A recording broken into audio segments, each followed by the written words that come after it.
नमस्कार।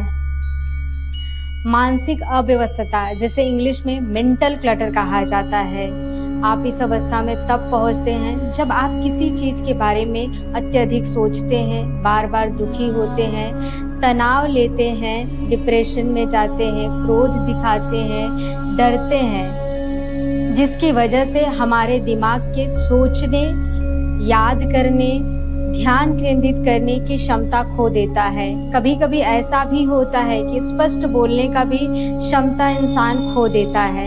ये सारी चीजें सिर्फ आपके दिमाग को कमजोर नहीं करती हैं, बल्कि आपके शरीर में बहुत सारी बीमारियां भी उत्पन्न करती हैं। पता है, साइंस ने ये प्रूफ किया है कि 99% बीमारियां साइकोसोमैटिक होती है, जो पहले इमोशन के रूप में दिमाग में उत्पन्न होती है, फिर ये इमोशन केमिकल बन के शरीर में जाते हैं, भूचाल मचाते हैं, जिससे बहुत सारी बीमारियां उत्पन्न होती हैं। आपकी मानसिक अव्यवस्था सिर्फ आपके दिमाग को ही प्रभावित नहीं करती है, बल्कि आपके शरीर को भी प्रभावित करती हैं।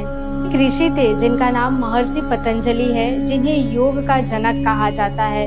उन्होंने अपने योग सूत्र में एक सूत्र लिखा है, योगश्चित्ते वित्ते निरोधः।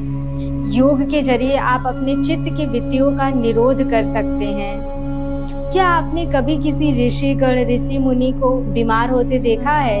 नहीं ना। ऐसा इसलिए क्योंकि वो योग के जरिए अपने चित्त के वृत्तियों का निरोध कर देते थे, अपने चित्त के वृत्तियों को रोक देते थे।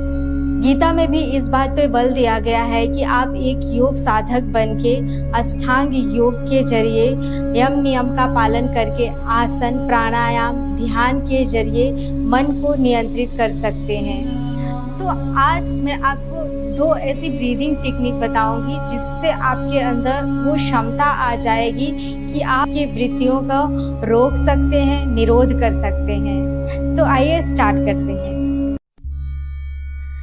तो सबसे पहले आपको अपनी कमर गर्दन सीधी करके बैठ जाना है। दोनों हाथ नमस्ते मुद्रा में रखे किसी भी मेडिटेटिव पोस्चर में बैठ जाना है। पद्मासन, अर्ध पद्मासन, सुखासन।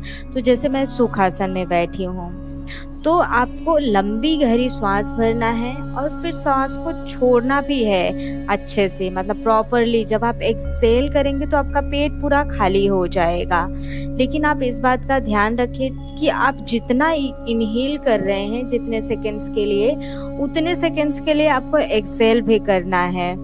और ये भी ध्यान रखें कि जब आप इनहेल करें तो आपका पेट बाहर आना चाहिए, और जब आप एक्सहेल करेंगे आपका पेट अंदर जाना चाहिए। इस बात का ध्यान रखें, तभी आप अच्छे से ब्रीद इन और ब्रीद आउट कर पाएंगे।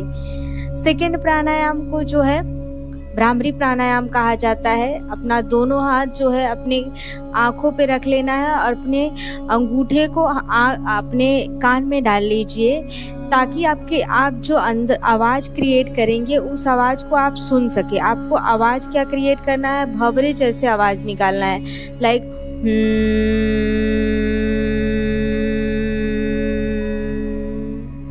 ऐसे आपको 5 बार आवाज निकालना है, और उसी आवाज को आपको कंटिन्यूअसली सुनना है, फोकस करना है उस आवाज